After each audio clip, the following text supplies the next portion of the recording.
Madame modératrice, je commencerai d'abord par saluer et encore une fois féliciter la directrice régionale qui est avec nous et également tous les panélistes ainsi que mesdames et messieurs les ministres ici présents et les délégués des différents pays. En réalité, c'est une question importante. Dès le début de la pandémie à Covid-19 dans notre pays, la maladie n'a pas été acceptée par la population.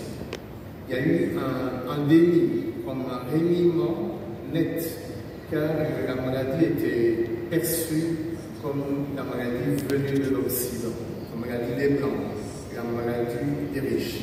Beaucoup disaient même que ça ne concerne pas les Africains. Plusieurs exemples ont renforcé cette croyance, car au début de la pandémie, donc le 10 mars 2020, on avait des cas Covid-19 symptomatiques que chez les expatriés, les personnes riches de la communauté. Pour aller plus loin, lorsqu'on a fait des études au niveau de nos laboratoires de référence, on a comparé que parmi les personnes touchées, toutes les couches de la population étaient atteintes, tant les personnes aisées que les personnes les plus pauvres de la population, et qu'on avait la présence des anticorps dans les deux couches de la population, mais il n'y avait que des cas symptomatiques graves que dans une certaine couche de la population, et la population normale n'était pas concernée par des symptômes, d'où une réticence encore dans l'existence de la maladie. Donc c'était important de parler de trois paradigmes. Il fallait faire la pédagogie de la maladie, expliquer aux gens que cette maladie existe réellement, et également faire la pédagogie de risque de cette maladie car pouvant causer la mort, et après faire la pédagogie de l'intérêt de la vaccination pour montrer à la population que la vaccination était un frein contre la circulation de cette pandémie.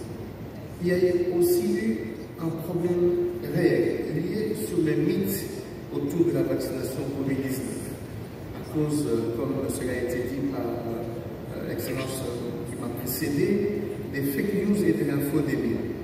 Rapidement, les informations ont perturbé la population en disant que ce vaccin a été fait très vite, en moins de 15 mois, alors que les vaccins classiques prennent au moins 10 ans. Ça crée une crainte au sein de la population. Les rumeurs qui disaient également que vacciner était un moyen d'introduire dans le corps humain des nanoparticules pour contrôler la population, bien sûr par les autorités.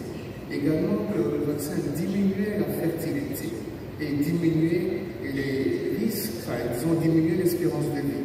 Toutes ces craintes ont découragé la population à accéder à la vaccination. Il faut ajouter les cas de thromboembolie qui se sont vus dès le début de la vaccination.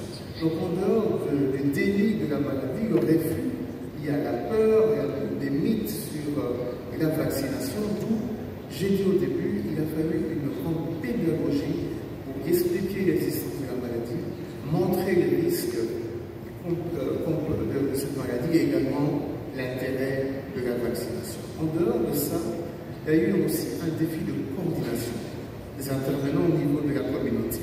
Tout au début, du fait que la maladie était mal connue, il y a eu un réel défi de coordination au niveau communautaire. Tout le monde voulait communiquer autour de la maladie avec sa stratégie propre, et cela sans coordination. Il y a les partenaires, les ONG, les différentes mêmes structures de l'État, et ça créait une cacophonie et avec un doute de la population d'adhérer à la vaccination. Comme cela a été dit, face aux défis, il y a eu des solutions et des moyens pour y remédier. Nous avons levé l'option pour une grande implication des autorités de l'État.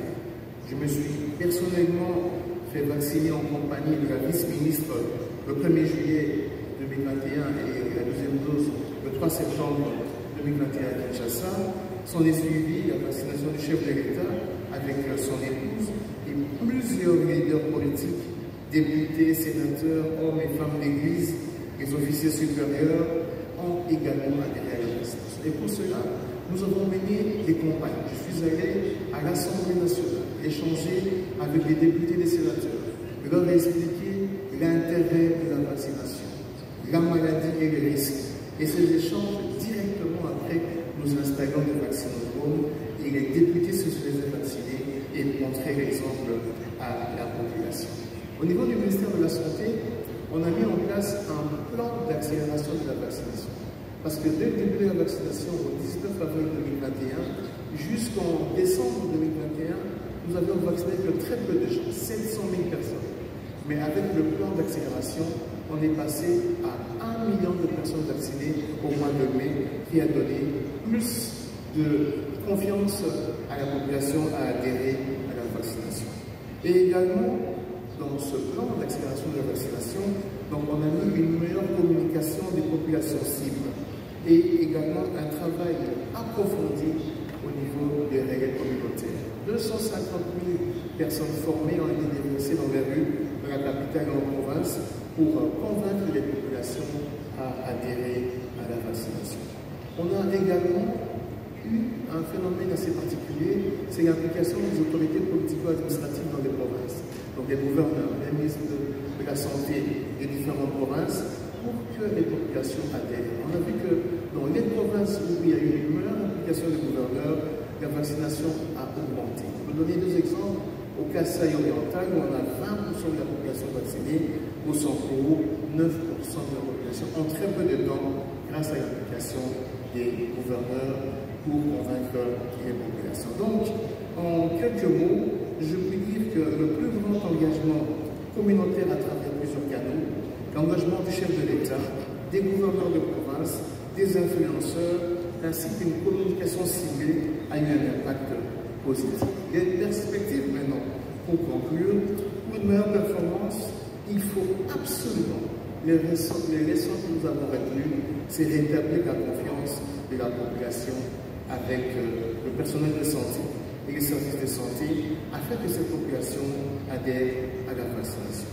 Les autorités, le personnel de santé, il faut dire qu'en décembre 2021, nous avions que 1% du personnel de santé vacciné. Maintenant, nous sommes à 14% du personnel de santé vacciné. Donc, il y a une plus grande adhésion du personnel de santé vacciné qui convainc encore mieux les populations à se faire vacciner. Nous avons également retenu qu'il faut capitaliser les bonnes pratiques de la gestion des anciennes épidémies. Dans l'exemple de la maladie de la virus Ebola, nous en avons eu 14 déjà, et une 15e qui a commencé il y a quelques jours.